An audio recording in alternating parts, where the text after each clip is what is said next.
information that's getting disclosed, supposedly this administration, what do you have the least faith that we're going to come to Epstein, a conclusion? for sure. Epstein. And I think it's because of Israel.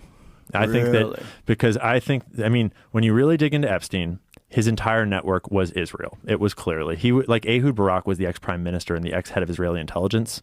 Leslie Wexner was one of the most powerful pro-Israeli philanthropists. The whole organization was Israel. So and I'm not saying it was all of Israel. It was all an intelligence gathering and it was targeting Americans. It was targeting American officials and the American president. Right. And the CIA does have interest in those targets too. Elements in the CIA does. Certainly they had help from the CIA, and certainly they had help from these other organized crime and intelligence operations. But you don't, like, so for example, Dan Bongino, the new, deputy director of the FBI, he recently had this clip that went all around where he said on camera that he had a source that he trusted deeply. And he's an informed guy. He was at a Fox News interview, and the source told him that Epstein was working for an intelligence agency in the Middle East. And I don't know which one, but someone in the Middle East.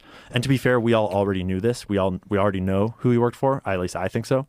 The people that founded Israel and the way it was founded in a modern time, much more recently, by, like, it was a revolutionary founding. And I can totally sympathize with the Jewish desire to have that state. Like, I get it. But because of the way that happened, the people that founded Israel were a bunch of organized crime figures in America, the Jewish mob, that were helping with money and with arms trafficking to get the guns there because they had to have guns. And it was the Rothschild banking family sending a whole bunch of money and getting the declaration in the first place.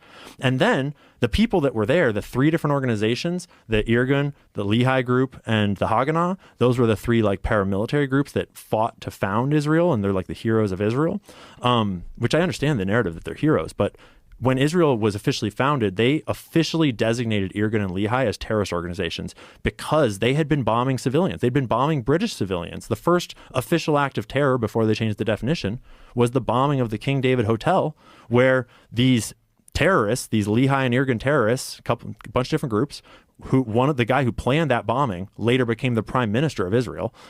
They were bombing civilians.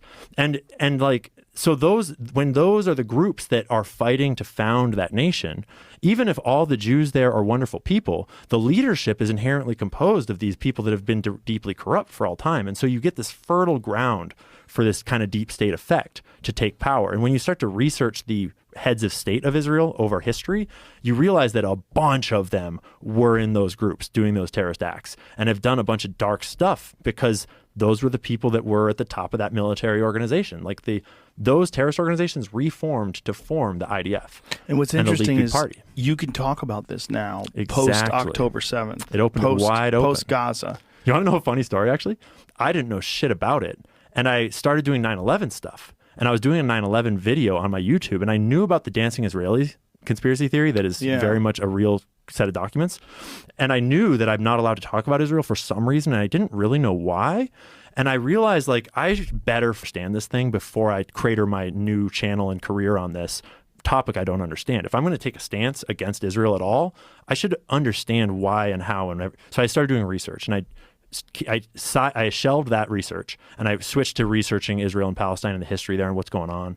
And I finished the video, and it was October 6th. And I was like, I was very worried because it's like, you weren't allowed to talk about it. And I had just made this whole documentary about the history of Israel, Palestine, and the propaganda and what it all was. And I published it on October 6th on my locals channel. And I kind of had this like lean back and like, if that's the end of the ride and I get canceled for so be it. And then literally the next day, and I'm not saying that October 7th was a good thing, but I'm saying that literally the next day, the entire internet was ablaze about Israel and Palestine, and everyone was talking about it. Wow. And it was the weirdest coincidence. Like, And suddenly it was like, oh, all right, let's this thing open. Because unfortunately, it is, I think fortunately, I think that the state of the Israeli influence that sustained them for so long, that was essential to them surviving this long, I think that it has grown cancerous to the Jewish faith in general. Because Jeffrey Epstein is the perfect example of this. Jeffrey Epstein was the world's most prolific and evil sex trafficker that we know of so far, ever. And he very clearly was working on behalf of Israel and other groups. And so that's a dark stain on Israel and on the Jewish people if you own it.